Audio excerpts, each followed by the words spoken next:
স্থানীয় সংবাদ পড়ছি শুভ্রা চক্রবর্তী।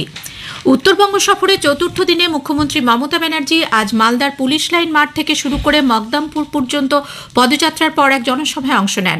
সেখানে তিনি কেন্দ্রের বিজেপি সরকারের কঠোর সমালোচনা করে বলেন, বিজেপি সাংসদরা নারী বিদ্বেষী ও সাম্প্রদায়িক মন্তব্য করছেন সংসদে দাঁড়িয়ে। 143 জন সাংসদকে নজিরবিহীনভাবে বহিষ্কার করা হয়েছে বলেও তিনি অভিযোগ করেন। এরপর তিনি যাবেন মুর্শিদাবাদে, সেখানে দুপুর 2টা নাগাদ বহরমপুর স্টেডিয়ামে তাঁর সভা করার কথা রয়েছে। এদিকে সফরের তৃতীয় দিনে মুখ্যমন্ত্রী গতকাল চোপড়া, ইসলামপুর ও রায়গঞ্জে 1 কিলোমিটার পদযাত্রায় জনসংযোগ করেন। 2 দিনাজপুরে প্রশাসনিক সভাও করেন তিনি। রায়গঞ্জ ও বালুরঘাটে সভামঞ্চ থেকে একগুচ্ছ প্রকল্পের উদ্বোধন ও শিলান্যাসের পাশাপাশি বিভিন্ন সরকারি পরিষেবা মানুষের হাতে তুলে দেন। তিনি স্পষ্ট জানান, বাংলায় কোনোভাবে এনআরসি করতে দেওয়া হবে না। কেন্দ্রের বিজেপি সরকারের সমালোচনায় সরব হওয়ার পাশাপাশি মমতা সীমান্ত এলাকায় বিএসএফ এর কার্যকলাপেরও নিন্দা করেন। কংগ্রেস নেতা রাহুল গান্ধীর ভারত জোড়ো ন্যায় যাত্রা আজ বিহার বাংলা সীমান্তে মালদায় গাড়ি ঢুকতেই গাড়ির কাঁচ ভাঙার অভিযোগ উঠেছে। প্রদেশ কংগ্রেস সভাপতি অধীর রঞ্জন চৌধুরীর অভিযোগ, ইট ছুঁড়ে কাঁচ ভাঙা হয়েছে। আজ হরিশ্চন্দ্রপুর থেকে যাত্রা শুরু হয়ে রতুয়া, ইংরেজবাজার ও কালিয়াচকের মতো একাধিক ব্লক দিয়ে ন্যায় যাত্রা যাওয়ার কথা। আগামীকাল দুপুরে জঙ্গিপুরে মুর্শিদাবাদের বিড়ি শ্রমিকদের সঙ্গে কংগ্রেস নেতা রাহুল গান্ধীর বৈঠকের কথা রয়েছে। মজুরি, প্রভিডেন্ট ফান্ড সহ বিভিন্ন সমস্যার কথা তিনি শুনবেন। বেলা 11:30 নাগাদ রঘুনাথগঞ্জ বাস স্ট্যান্ড লাগোয়া দাদু ঠাকুর মোড়ে তাঁর পথসভা হওয়ার কথা রয়েছে। পরদিন 2রা ফেব্রুয়ারি কান্দি থেকে রওনা হয়ে কুলিতে আলু ও ধান চাষিদের কথাও শুনবেন তিনি। বিজেপি আজ মরিচঝাপি দিবস পালন করবে। দলের রাজ্য মুখপাত্র সমীক ভট্টাচার্য কলকাতায় গতকাল এক সাংবাদিক বৈঠকে বলেন, দল প্রতি বছরই 31শে জানুয়ারি মরিচঝাপি দিবস পালন করে। দলের তপশিলি মোর্চার রাজ্য সভাপতি সুদীপ দাস ও বিজেপি নেতা রাহুল সিনহা সহ কয়েকজন বিধায়ক আজ মরিচঝাপি যাবেন।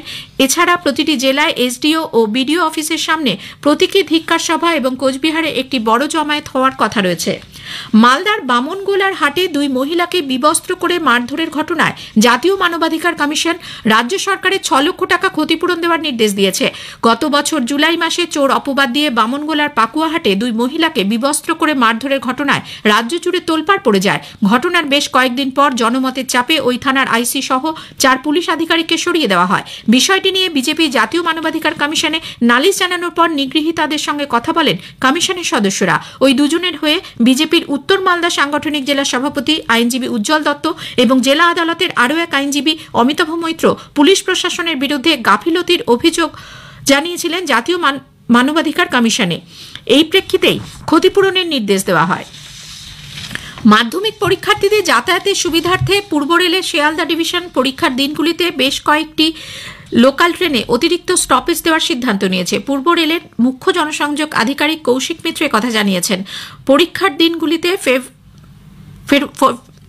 দিনগুলিতে সকাল 8টা থেকে 9টা 45 মিনিট পর্যন্ত এবং দুপুর 1টা থেকে 2:30 পর্যন্ত শিয়ালদা, রানাঘাট, কৃষ্ণনগর, বারাসাত, বনগাঁ সহ বেশ কিছু শাখায় কয়েকটি স্টেশনে অতিরিক্ত স্টপেজ দেওয়া হবে। উল্লেখ্য, মাধ্যমিক পরীক্ষা শুরু হচ্ছে 2রা ফেব্রুয়ারি, চলবে 12 তারিখ পর্যন্ত। 47তম আন্তর্জাতিক কলকাতা বইমেলা আজ শেষ হচ্ছে। এবারে থিম কান্ট্রি ছিল ব্রিটেন। ভারতে ব্রিটিশ কাউন্সিলের 75 বছর পূর্তিতে তা বিশেষ তাৎপর্যপূর্ণ।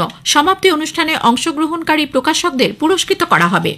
বিপরীত ঘূর্ণাবর্তের প্রভাবে ঝাড়খণ্ড সংলগ্ন এলাকায় উত্তরের হাওয়া বাধাপ্রাপ্ত হওয়ায় এবং বঙ্গোপসাগর থেকে প্রচুর পরিমাণ জলীয় বাষ্প প্রবেশ করায় রাজ্যে আজও বৃষ্টির পূর্বাভাস।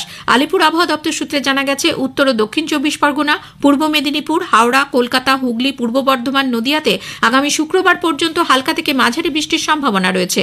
পুরুলিয়া, ঝাড়গ্রাম, পশ্চিম মেদিনীপুর, বাঁকুড়া, বীরভূমে আবহাওয়া শুষ্ক থাকবে। আগামীকাল ও শুক্রবার কয়েক জায়গায় বিক্ষিপ্ত বৃষ্টির সম্ভাবনা। অন্যদিকে উত্তরবঙ্গের দার্জিলিং এর কিছু কিছু জায়গায় হালকা বৃষ্টি ও তুষারপাতের সম্ভাবনা রয়েছে আগামী রবিবার পর্যন্ত। এদিকে জলপাইগুড়ি, আলিপুরদুয়ার, কালিম্পং, উত্তর ও দক্ষিণ দিনাজপুর এবং মালদায় আবহাওয়া শুষ্ক থাকবে। আগামী 3 দিন হালকা বৃষ্টির সম্ভাবনা রয়েছে বলে জানানো হয়েছে। কলকাতায় আজ সকালে সর্বনিম্ন তাপমাত্রা রেকর্ড করা হয় 20.6 ডিগ্রি সেলসিয়াস, স্বাভাবিকের তুলনায় যা 5 ডিগ্রি বেশি। স্থানীয় সংবাদ শেষ হলো।